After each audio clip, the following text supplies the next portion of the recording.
Hello everyone, good morning. তোমরা সবাই কেমন আছো? আশা করি তোমরা সবাই খুব ভালো আছো, আর আমিও খুব ভালো আছি।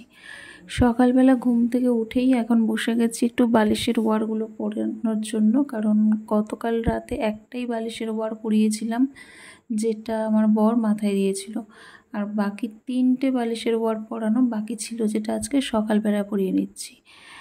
আমি আর বাবাই তো বালিশ মাথায় দিই না, সেজন্য বালিশের ওয়ার পরানোর সঙ্গে সঙ্গে ওয়ার পরানোর কোনো দরকারই হয় না।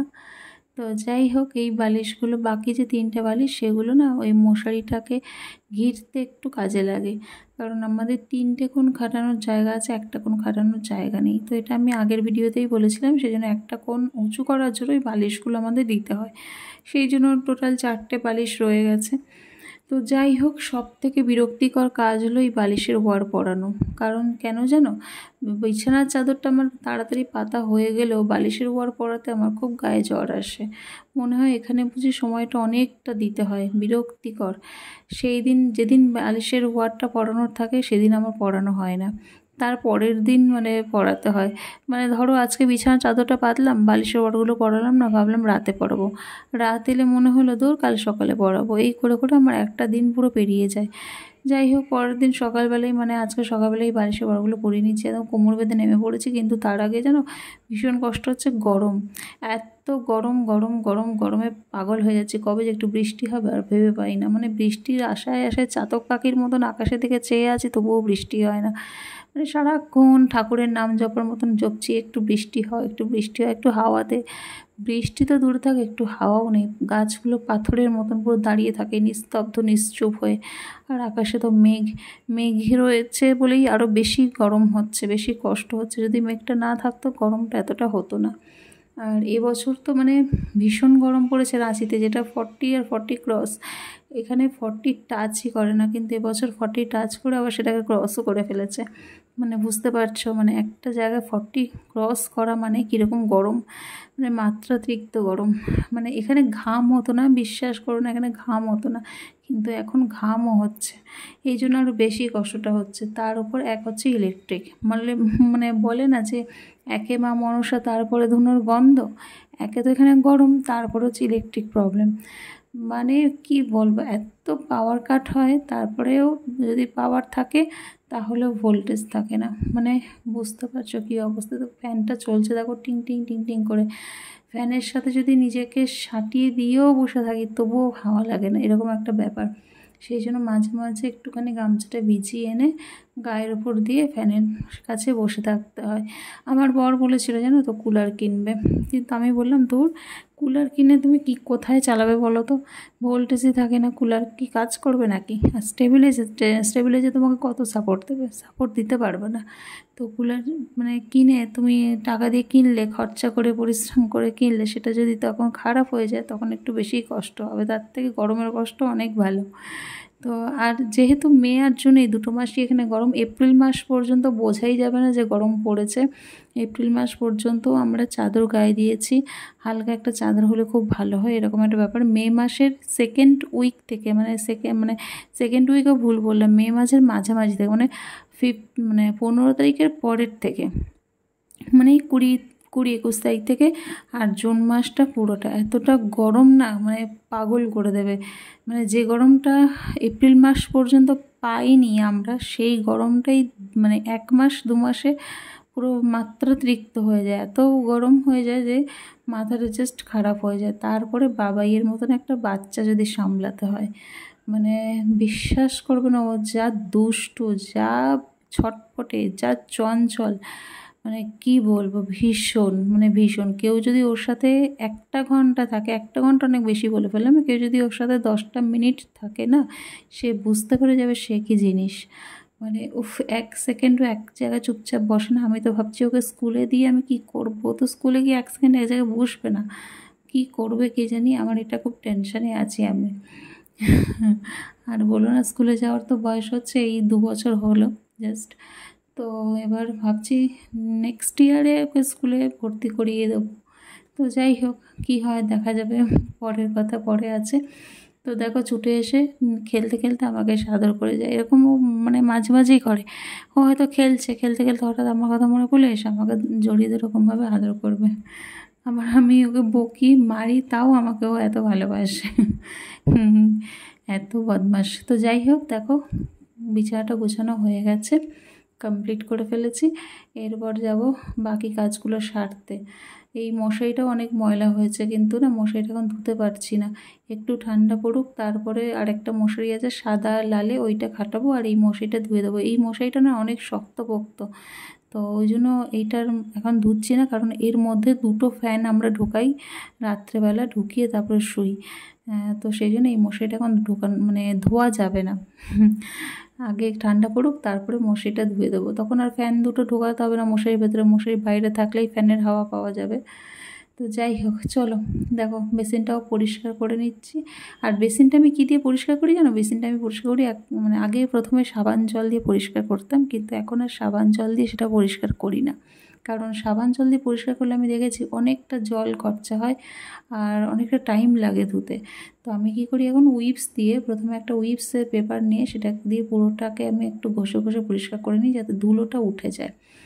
আর এটা হয়ে যাওয়ার পরে একটুখানি জলটা দিয়ে আমি একটু পরিষ্কার করে নিই। তো তাতে কি হলো, অল্প জলে ভালো পরিষ্কার হয়ে গেল, একদম পুরো মানে নতুনের মতন ঝকঝক তকতক করতে থাকে।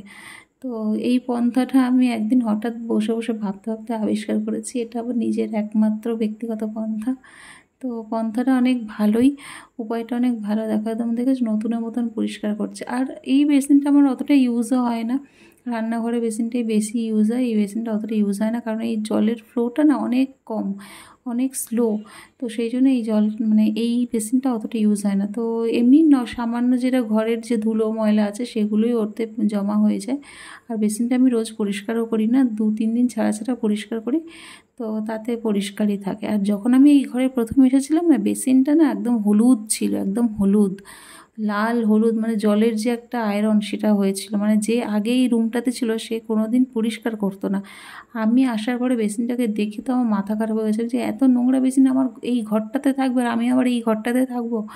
মানে তারপরে আমি মানে ভেবে ওটাকে স্কচ ব্রাইট দিয়ে সাবান দিয়ে অনেক ঘষেছি, তাতেও পরিষ্কার হয়নি। তবে পরিষ্কার করতে করতে পরিষ্কার হয়ে গেছে। তো চান টান সেরে এসে এখন একটু মোবাইল নিয়ে বসে পড়েছি। মোবাইলে আমি দেখছি বধূকরণ সিরিয়াল, আর এই সিরিয়ালটা আমার খুব ভালো লাগে, তাই আমি একটা ছোট্ট করে লাইক করে দেবো আর তার সঙ্গে কমেন্টও করি, অনেক সময় কমেন্টও করে দিই। এই সিরিয়ালের ছোটো মাঝে দেখো লাইকটা করে দিলাম। এই সিরিয়ালের যে ছোটো মা ছিল, সেই ছোটো অঞ্জনা বসু, একে আমার খুব ভালো লাগে, এর অ্যাক্টিং তো খুব ভালো লাগে। চলো সিরিয়ালটা দেখতে দেখতে বাকি কাজগুলো করে নিই। কি কালার বলো? হ্যাঁ ব্লু। হ্যাঁ হ্যাঁ ব্রাউন। ওয়াও, তারপরে ব্রাউন। হুম ये হুম येलो হুম ब्लू হুম पिंक হুম ब्लैक হুম रेड হুম व्हाइट হুম এটা কি কালার? पर्पल আরে हाँ এটা কি কালার? ब्लू এটা গ্রিন। हाँ हाँ গ্রিন গ্রিন हाँ पिंक। হুম। সন্ধ্যাবেলায় কারেন্টটাও চলে গেছিল, সকালবেলাও তো 11টায় গিয়ে দুটো এসছে, এখন কারেন্ট চলে গিয়েছিল। মানে বলো না, কারেন্টের এত সমস্যা না এখানে, বাপরে বাপ। যেমন গরম সেরকম কারেন্টের সমস্যা। ওটা মুন মানে চাঁদ, কারেন্ট থাকলেও ভোল্টেজের ইস্যু, মানে পুরো ইলেকট্রিকটাই প্রবলেম এখানে। ওটা হলো স্টার ফিশ। কি তুমি বলো, ওটা কি বলো তুমি বলো? Star fish.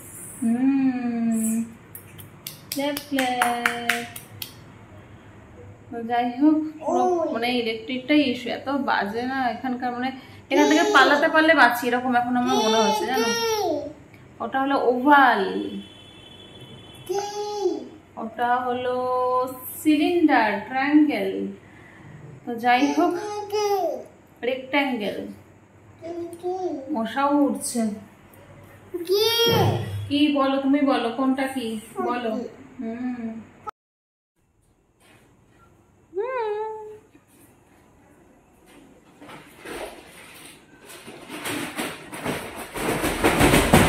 বাবালি ফেটে গেল এইবার। ওটা কি? হুম, দাদু চশমা, দাদু দাদু চশমা, দাদু চশমা, দাদু চশমা, দাদু দাদু দাদু দাদু দাদুন কই? দাদু চশমা, উই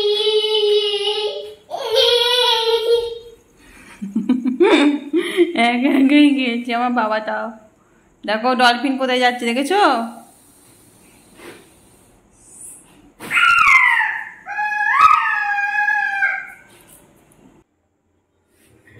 আজকের মতো ব্লগটা আমি এখানেই শেষ করে দেব, ঠিক আছে? কারণ এত গরম পড়েছে না, মানে আর পারা যাচ্ছে না গরমে।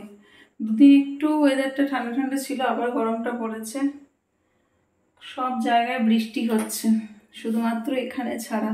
ভালো লাগছে না, মনে হচ্ছে এখান থেকে পালাই এবারে।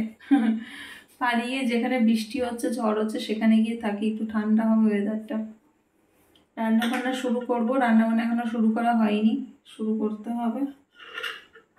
তো ভাবলাম রান্না বান্না শুরু করার আগে ব্লগটা আমি এখানেই শেষ করে দিই। না কিছু একটা লেগেছে গ্যাসটা, তো রান্নাবান্নাটা শুরু করার আগে ভাবলাম ব্লগটা শেষ করে দিই।